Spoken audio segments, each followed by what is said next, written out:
মাত্র 10-15 দিন বয়সী একটি সরকার থাকার পরে, এরকম ভয়াবহ বন্যার তো অবস্থা থাকার পরে যারা দাবি নিয়ে রাস্তায় নামতে পারে এবং সেই দাবি তখনই মানতে হবে এটা বলতে চাই, তার আমরা মনে করি যে এই ধরনের কাজ অবশ্যই শুধু দেশের শত্রু, জাতির শত্রুদের পক্ষেই করা সম্ভব। চতুর্দিকে বহু ষড়যন্ত্র হচ্ছে, সকল ষড়যন্ত্র আপনারা ট্যাকেল দিতে পারবেন যতদিন আপনারা ঐক্যবদ্ধ থাকবেন। সকল ষড়যন্ত্র যখন ব্যর্থ হবে তখন কিন্তু তারা আপনাদের মধ্যে ফাটল ধরানোর চেষ্টা করবে। কোনো মতেই কোনোভাবেই যেন আপনাদের মধ্যে ফাটল ধরাতে না পারে, এ বিষয়ে আপনারা সতর্ক এবং আন্তরিক দৃষ্টি রাখবেন। আসসালামু আলাইকুম রহমতুল্লাহ বারাকাতুহু। সম্মানিত দর্শক মণ্ডলী, আপনারা অবগত আছেন বাংলাদেশে এখন চরম ক্রান্তিকাল এবং জাতীয় দুর্যোগপূর্ণ সময় চলতেছে। আমরা সকলেই জানি যে ত্রিপুরা থেকে বাঁধের পানি ছেড়ে দেওয়ার কারণে এবং অতিবৃষ্টির কারণে যে পরিমাণ ভয়াবহ বন্যার সৃষ্টি হয়েছে ফেনী, নোয়াখালী, লক্ষ্মীপুর সহ বাংলাদেশের একটি বিস্তর বৃহৎ অঞ্চলে, সেই ভয়াবহ বন্যায় যে মানবেতর জীবনযাপন করছে মানুষজন, গত এক সপ্তাহ যাবৎ বিদ্যুৎ বিচ্ছিন্ন, যোগাযোগ বিচ্ছিন্ন, নেটওয়ার্ক বিচ্ছিন্ন এবং এমনও জায়গা আছে যেগুলোতে খাদ্যদ্রব্য পৌঁছে দেওয়া যাচ্ছে না। যেহেতু আমরা ত্রাণ কাজের সাথে জড়িত আছি নেবরাস ইসলামিক রিসার্চ ফাউন্ডেশনের পক্ষ থেকে এবং দাওয়াইল আল্লাহর পক্ষ থেকে, সেহেতু আমরা অবগত আছি যেমন ছাগলনাইয়ার মতো, পরশুরামের মতো এলাকাগুলোতে ত্রাণ নিয়ে কেউ পৌঁছতেই পারতেছে না। তো এই রকম একটি ভয়ঙ্কর ভয়াবহ পরিস্থিতিতে যখন সমগ্র দেশের মানুষ জাতীয় দুর্যোগকালীন সময়ে এই বন্যার্ত মানবেতর জীবনযাপনকারী বানভাসী এই সমস্ত মানুষের পাশে দাঁড়ানোর চারিদিক থেকে উদ্যোগ নিচ্ছে, ঢাকা বিশ্ববিদ্যালয়ে উদ্যোগ নেওয়া হয়েছে, সারা বাংলাদেশের মানুষ বিভিন্নভাবে উদ্যোগ নিচ্ছে, আমরাও আমাদের জায়গা থেকে চেষ্টা করছি।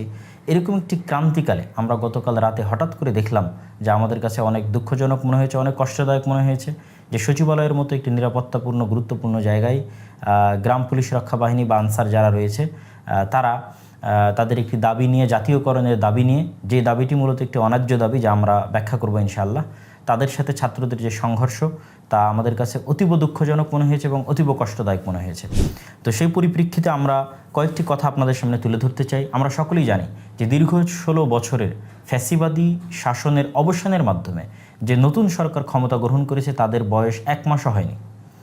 তাহলে যে সমস্ত দাবি বা যে সমস্ত সমস্যা আপনি গত 16 বছরে সমাধান করতে পারেননি, সেই সমস্ত দাবি মাত্র 1 সপ্তাহ, 10 দিন, 15 দিন বয়সী একটি সরকারের কাছে কিভাবে দাবি করতে পারেন, কিন্তু কিভাবে এটা মনে করা যে আমি এখনই আমার এই দাবি সমাধান করে নিয়ে ফেরত যাব, এটা আসলেই চরম অমানবিক এবং যার মধ্যে ষড়যন্ত্রের গন্ধ পাওয়া বা দেশকে অস্থিতিশীল করার চেষ্টা রয়েছে মর্মে আমরা ধারণা করতে পারি। এবং আমরা জানি যে সরকার পরিবর্তনের পরে এই যে crisis moment, national crisis moment, জাতীয় এই যে ক্রান্তিকাল, এই সময়ে সরকারকে স্থিতিশীল হওয়ার জন্য প্রত্যেক নাগরিকের উচিত সরকারকে সময় দেওয়া এবং সরকারের সামনে আনুগত্য স্বীকার করা, তাদেরকে সময় এবং সুযোগ দেওয়া স্থিতিশীল হওয়ার জন্য এবং আমাদের জাতীয় নিরাপত্তা নিশ্চিত করার জন্য এটি প্রত্যেক নাগরিকের জরুরি দায়িত্ব এবং কর্তব্য। যারা এই দেশের এই সিচুয়েশন বোঝার পরও মাত্র 10-15 দিন বয়সী একটি সরকার থাকার পরে, এরকম ভয়াবহ বন্যার তো অবস্থা থাকার পরে যারা দাবি নিয়ে রাস্তায় নামতে পারে এবং সেই দাবি তখনই মানতে হবে এটা বলতে চাই, তার আমরা মনে করি যে এই ধরনের কাজ অবশ্যই শুধু দেশের শত্রু, জাতির শত্রুদের পক্ষেই করা সম্ভব। সম্মানিত উপস্থিতি, আমরা জানি যে এরকম আরও বহু জায়গায় কিছু দাবি দাওয়া নিয়ে আন্দোলন হচ্ছে। যেমন মেট্রো রেল চালু হতে দেরি হয়েছে কেন? মেট্রো রেলের কর্মীদের আন্দোলনের কারণে। কিছুদিন পূর্বে আমরা দেখলাম যে এইচএসসি পরীক্ষার্থীর একটি দাবি নিয়ে আন্দোলন করলো, সচিবালয় ঘেরাও করলো এবং একটি দুঃখজনক কালচার তৈরি হয়েছে যে কোনো দাবি করলেই সেটি মেনে নিতে হবে। এইচএসসি পরীক্ষার্থীদের অন্যায্য দাবি মেনে নেওয়া হলো। ঠিক তেমনই গতকাল দেখা যাচ্ছিল যে আনসারদের দাবিও নাকি মেনে নেওয়া হচ্ছে। এই দাবি মেনে নেওয়ার এই কালচার থেকেও আমি বৈষম্য বিরোধী ছাত্র আন্দোলনে যারা সমন্বয়ক রয়েছে এবং বর্তমান সরকারের যারা দায়িত্বশীল রয়েছে তাদেরকে উদাত্ত আহ্বান জানাচ্ছি। নাহলে পরের দিন যে কেউ যে কোনো ছোটোখাটো দাবি নিয়ে এরকম সেন্সিটিভ জায়গা ঘেরাও করবে এবং দাবি মানতে আপনাদের বাধ্য করবে। সম্মানিত উপস্থিতি, আনসারদের দাবিটি কেন অযৌক্তিক, কেন অন্যায্য?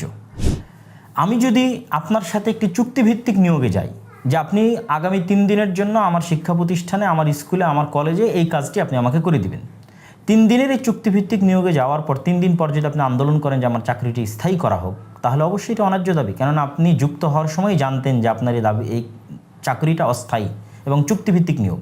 তো আনসারদের যেটা তৃতীয় লেভেল, যেটা গ্রাম পুলিশ রক্ষা বাহিনী বা আনসার আমরা যেটা বলি, এই লেভেলের আনসারদের সরকার শুধু প্রশিক্ষণ দেয়, অস্ত্র দেয়, পোশাক দেয়, তাদের হাতে একটা আইডেন্টি কার্ড দেয়, তারপরে তারা মূলত বিভিন্ন সেক্টরে চুক্তিভিত্তিক নিয়োগ পায়। কোনো কোম্পানি হয়তো তাদের নিরাপত্তার জন্য তাদেরকে হায়ার করে, সেক্ষেত্রে কিছু শর্ত আছে, সেগুলো পূরণ করে তাদেরকে হায়ার করতে হয়।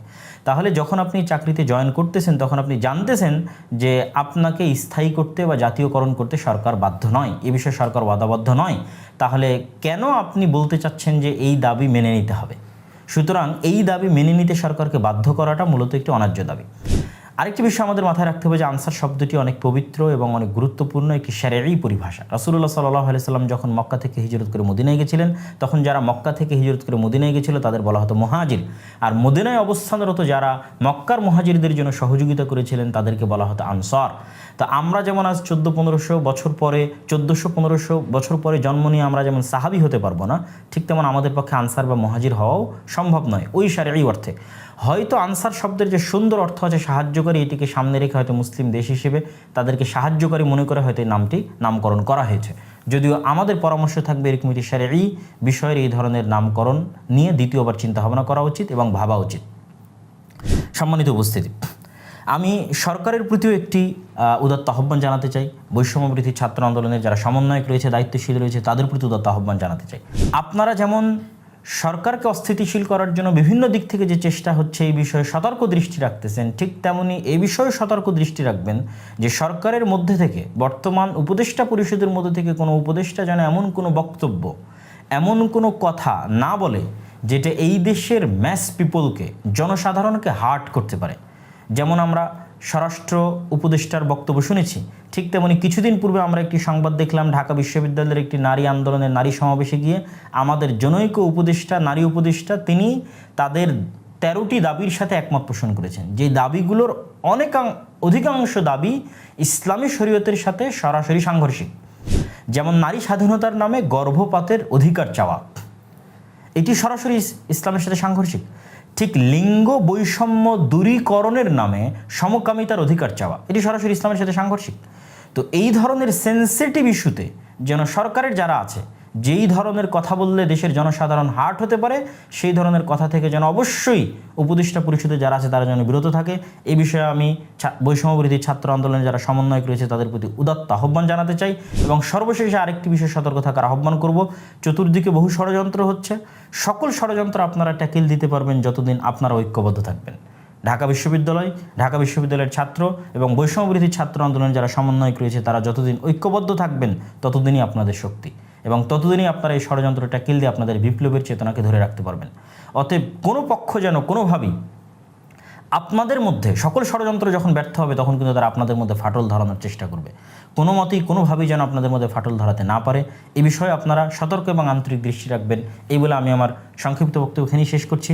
আল্লাহ সুবহানাহু ওয়া তাআলা বাংলাদেশকে হেফাজত করুক, বাংলাদেশের বন্যার্ত বানভাসী মানুষদেরকে হেফাজত করুক, ভবিষ্যতের যাবতীয় বিপদ আপদ থেকে বাংলাদেশকে হেফাজত করুক, বাংলাদেশের রাজনৈতিক অবস্থা থেকে স্থিতিশীল করুক, এবং আমাদেরকে একটি শান্তি নিরাপত্তাপূর্ণ একটি দেশে বসবাস করা, আল্লাহ সুবহানাহু ওয়া তাআলা স্বাধীনভাবে বসবাস করার তৌফিক দান করুক, যেখানে আমরা আমাদের ইসলাম ধর্ম অনুযায়ী আমাদের ব্যক্তিগত, পারিবারিক, সামাজিক সকল স্বাধীনতা ভোগ করে আমাদের ইহকালীন এবং পরকালীন মুক্তি পেতে পারবো, সেই তৌফিক দান করুক। আল্লাহুম্মা আমিন। আসসালামু আলাইকুম ওয়া রাহমাতুল্লাহি ওয়া বারাকাতুহু।